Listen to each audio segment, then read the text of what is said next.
నమస్తే, welcome to Telugu రాజ్యం. ప్రస్తుతం మనతో పాటు ఉన్నారు పొలిటికల్ అనలిస్ట్ కేఎస్ ప్రసాద్ గారు ఉన్నారు. సార్ నమస్తే. నమస్తే.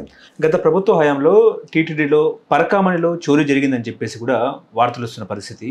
దాదాపుగా 200 కోట్లు కొల్లగొట్టారన్నట్టు కూడా మాట్లాడుతున్నారు. ఇందులో జగన్ వాటా ఎంత అన్నట్టు కూడా మాట్లాడుతున్నారు. నిజంగా జరిగిందా? పరకామణిలో చోరీ జరిగిందా అంటే ఏం చెప్తారు సార్?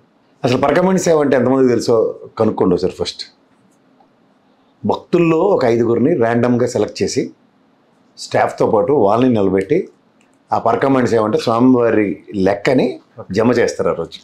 అది పరకామణి సేవ అంటారు. సాధారణంగా స్వామివారికి చేసుకునే సేవల్లో భక్తులు చాలామంది పరకామణి సేవను కూడా ఆప్ట్ చేసే వాళ్ళు ఉంటారు. ఒక్కటి చెప్పగలనండి, గతంలో డాలర్ శేషాద్రిని కూడా ఇలాగే అవమానాలు భరిచారు. డాలర్లన్నీ తినేశాడు అది ఇది అని. ఆఖరికి ఆయన ఎవడు ఇటు తిప్పి అడి తిప్పి చూస్తే ఒక్కడే మనిషి, అతనికి ఎవరు ముందే వెనకాల లేరు, స్వామివారి సేవకే జీవితం అంకితం చేసుకుని అక్కడే చచ్చిపోయాడు ఆయన. 99.99% తిరుపతి పైన తిరుమలలో లక్ష్మీవారం లాంటి రోజుల్లో అసలు అబద్ధం చెప్పడానికి ఎవడు ధైర్యం చేయడు. ఎందుకంటే అబద్ధం చెప్తే అక్కడ దిగిలోపుగా అక్కడికి ఏదో ఒకటి అయిపోద్ది. అడికి అంత నమ్మకం ఉంటుంది స్వామివారి మీద. ఎక్కడో చూడండి సరే, పొరపాటు చేయని మనిషి అంటూ ఉండడు. కానీ దాన్ని ఆపాదించి మొత్తం అందరికీ మాట్లాడడం ఎంతవరకు సమంజసం? అలా పరకామణి సేవలో అతని ఆస్తులన్నీ నేను తిరిగి రాసి ఇచ్చేస్తున్నాడో దొరికాడు ఇవన్నీ చెప్తున్నారు కదా. ఎండ్ ఆఫ్ ద డే ఒకడు కోతి పని చేసిన దగ్గర వాడు దొంగతనం తీసుకొచ్చి స్వామివారి డబ్బులు నేను పంచుతున్నానని బయట వస్తే 4 చెప్పుదేపులు తగ్గుతాయి ఫస్ట్. ఇంకా స్వామివారు అంత పవర్ఫుల్. నేనైనా మీరైనా ఆయన్ని ఎలా ఆరాధిస్తాం అందరికీ తెలుసు. అందులో నాకైతే చాలా నమ్మకం ఆయన మీద. నేను నిత్యం ఆయనకి పూజ చేయండి, నేను రాను బయటికి. అలాంటిది ఆయన అగ్రిగేట్ నేను చాలా ఫ్రీక్వెంట్గా తిరుపతి కూడా వెళ్ళి వస్తాను. ఇట్ డజంట్ మీన్ దట్ అంటే అక్కడ జరిగిందా జరగలేదా అన్నది ప్రభుత్వం తేల్చవలసింది. గతంలో లడ్డుల్లో కొవ్వని ఈ ప్రభుత్వం వచ్చిన కాడి నుంచి ఈ దరిద్రం చూస్తూనే ఉన్నాం. దీనికన్నా ముందు అది పింక్ డైమండ్ అని కొన్నాళ్ళ కథలు. ఎందుకు ఈ దిక్కుమాల నెరేటివ్స్ నాకు అర్థం కాదు. ఒక వ్యవస్థ అక్కడ ఉంది, ఆ వ్యవస్థని పకడ్బందీగా పనిచేయని మానేసి ఏం చేస్తున్నాం అసలు మనం? ఇది ఏమన్నా మనం ఏమైనా ఒక ప్రభుత్వం వచ్చిందా లేదంటే ఒక అపోజిషన్ పార్టీలో ఉన్న కొన్ని ఛానల్స్ని బతికించడానికి ఒక దిక్కుమాల స్టఫ్ ఇస్తూ కాలక్షేపం చేసుకుంటూ ఉండడం పని. ఇది తప్ప నాకేం కొత్త ఎజెండాలు ఏం కనబట్టలే. ఇప్పుడు నిజంగా అక్కడ దొంగతనమే జరిగింది. Let course of action should take. యాక్షనే తీసుకోకుండా ఇదేంటి జగన్మోహన్ రెడ్డికి ఉందట, వాళ్ళ తాతకు ఉందట, వాళ్ళ మొత్తాతకు ఉందట, ఎందుకు ఈ దిక్కుమాల లెక్కలు నాకు అర్థం కాదు. ఏం సాధిస్తారు? గతంలో పింక్ డైమండ్ విషయంలో కూడా ఇలాగ చంద్రబాబు నాయుడు ఇంట్లో ఉందట, అలాంటి ఇంట్లో ఉందట. ఏంది ఇవన్నీ? ఏ తమాషాలుగా ఉందా లేకపోతే ఆటలుగా ఉందా? దేవుడు అంటే అంత మీకు నమ్మకం లేకపోతే ఇంట్లో కూర్చొని ఏడవండి. హిందూ సమాజం అంతా అతి పవిత్రమైన స్థలం కింద దాన్ని గౌరవించే దగ్గర ఏం మాడుతున్నాం, ఏం చేస్తున్నాం అసలు నాకైతే అర్థమే కావట్లే. ఇప్పుడు ఉండిలో డబ్బులు వేసే దగ్గర ఒకసారి ఎప్పుడో ఎవడో చేపెట్టాడు. దాంట్లో ఎగ్జాంపుల్ ఏమైంది?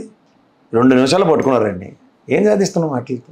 దొంగతనం చేసేవాడి ప్రైమరీ. ఇప్పుడు తిరుమలలో లైన్లో ఉన్నప్పుడు జాగ్రత్త వహించండి, మీ పర్సులు వస్తువులు అని ఎందుకు బోర్డులు పెడతారు? పనికి మాలిన వల్ల ఓడోడో పని చేస్తూ ఉంటాడు దొంగతనాలు. దాని అర్థం ఏంటంటే తిరుమలకి వెళ్ళిన అందరూ దొంగలు, తిరుమలలో దొంగతనాలు జరుగుతాయి అన్నది చాలా బయాస్ స్టేట్మెంట్. ఇది తప్పు అంటాను నేను. నీ జాగ్రత్త నువ్వు పడు. స్వామివారి మీద నమ్మకంతో నువ్వు వెళ్తున్నావు, స్వామివారి మీద గౌరవంతో వెళ్తున్నావు. నువ్వు ఉండిలో డబ్బులు వేసి స్వామివారికి నువ్వు ఏదో విధంగా సేవ చేద్దామని నువ్వు తాపత్రయపడుతూ చేస్తున్నావు. దాన్ని కూడా ఏదేదో నెరేటివ్స్ ఏదేదో చేస్తున్నావు అంటే ఏం చెప్పాలి? అంటే నాటి టీటీడీ అధికారులు లోక్ అదాలత్తో కలిసి రాజీ చేయించానంటూ కూడా మాట్లాడుతున్నారు. ఎలా అవుతుందండి? ఇప్పుడు దొంగతనాలు అన్నీ చేసిన వాళ్ళు అందరినీ రాజీలు చేసుకుంటూ కూర్చుంటారు ఎవడన్నా? ఇప్పుడు ఏమైనా తీసిమారు కన్నా పోయి ఇదేట్రా బాబు అంబానీ ఫ్యామిలీ నుంచి వచ్చాడు, ఇవాళ పరకామణి సేవ చేస్తుంటారు, పట్టుబడ్డాడు కాబట్టి ఆడికి ఇన్ఫ్లుయెన్స్లు యూజ్ చేశారు, లేదంటే చంద్రబాబు గారి చుట్టమో, జగన్మోహన్ రెడ్డి చుట్టమో, లేదా నరేంద్ర మోడీ చుట్టమో ఇలాంటి వాళ్ళు అంటే బయట వేసారు. ఆడాడు ఆఫ్టర్ ఆల్ లో క్లాస్ ఎంప్లాయ్ అయ్యాడు. ఆయన పట్టుకుని దానికి వాడికి బిల్డప్లు నెరేటివ్స్ అని లోక్ అదాలత్లో ఆయన రక్షించారు. అసలు ఏమైనా అర్థం ఉందో దాంట్లో? కదండి, దొంగతనం చేసిన దాంట్లో వాటాలు, అది కూడా స్వామివారి హుండీలోంచి కొట్టేసాను. ఎంతమంది ఉంటారు వాళ్ళ పనికి మాల వాళ్ళు చెప్పండి? అదేమన్నా ర్యాకెట్టా? ఆడు ఒకరోజే అతి కష్టం మీద ఏదో తప్పించుకుని ఏదో 3వ కంటికి తెలియకుండా పట్టుపడిన ఉదంతా ఉంటుంది. సీసీ కెమెరాలో ఇంత పర్యవేక్షణలో ఏం తమాషాలా? అంటే సీసీ కెమెరా ఫుటేజ్ కూడా ఉంది అన్నట్టు కూడా హైకోర్టుకు సమర్పించినారు. అవునండి, సీసీ ఫుటేజ్ ఉంది, అవన్నీ మాకెందుకు? ఫస్ట్ యూ టేక్ యాక్షన్ అని. నెరేటివ్స్ ఎందుకు బిల్డ్ చేస్తున్నారు? వాడు ఆస్తులు సీజ్ చేయండి, వాడి డబ్బులు ఎంత ఉన్నాయో వాడు అన్నీ పట్టుకొని పిలక వహించండి వాడికి. దానికి వెనకాల మాకు నెరేటివ్స్ ఎందుకు ఇస్తున్నారు? జగన్మోహన్ రెడ్డికి చుట్టమాట, చంద్రబాబు నాయుడు గారికి చుట్టమాట, ఎల్లాడి ఇంట్లో పని అట్ట, ఎల్ఈడి ఇంట్లో పని, మాకెందుకు ఇవన్నీ? ఎవడికో ఉపయోగం? ఈ దర్యాప్తును హైకోర్టు కూడా ఆదేశించింది. కానీ ఇందులో వైసీపీకి సంబంధించిన కొంతమంది నాయకుల పేర్లు కూడా వచ్చే అవకాశం ఉందంటారు. చెప్పిమానండి, ఇంక వీళ్ళు ముందు రాసిమానండి పేర్లు, దాన్ని బట్టి మనం కథలు అల్లుకుంటూ కూర్చుందాం. ఏంటి సార్ ఇది? రాజకీయాలకి అతీతంగా దైవస్థానాలని దైవ సన్నిధుల్ని చూడవలసింది పోయి మళ్ళీ దానికి రాజకీయాలు ముడిపెట్టి ఏం చేస్తున్నాం అసలు మనం? ఇప్పటికే సగం దరిద్రం చేసి పెట్టారు వాటిని, ఇంకా పూర్తిగా భ్రష్టు పెట్టించి విలువలు విశ్వసనీయత నమ్మకం కూడా లేకుండా చేయాలని ఏంటిది?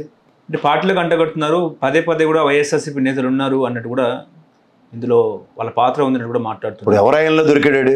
ఇప్పుడు అప్పుడెప్పుడో జరిగింది, ఇప్పుడు దొరికాడా లేకపోతే ఇప్పుడు పట్టుకున్నారా? బేసిక్స్ వాడండి బాబు.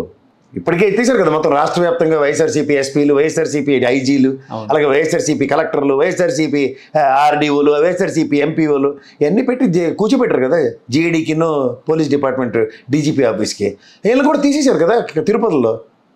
ఇంకేంటి అంటే ఏ తప్పు జరిగినంటే వైఎస్ఆర్సీపీ పూర్వపరాలు తీయండి, పూర్వపరాలు తీసి కథలు చెప్పండి. తర్వాత పాలక మండలి సభ్యులు కూడా జగన్మోహన్ రెడ్డి క్రిస్టియన్లకి ఇచ్చినట్టు కూడా మాట్లాడుతున్నారు. ఎవరు ఇచ్చారు? ఎవరు క్రిస్టియన్ సార్ చెప్పను? మీరు అనితమ్మ గారికి ఇచ్చిన వెంటనే ఆవిడ విత్డ్రా చేసుకుంది, జ్ఞాపకం ఉందా? ఆవిడకి కూడా పాలక మండలి ఇచ్చారు.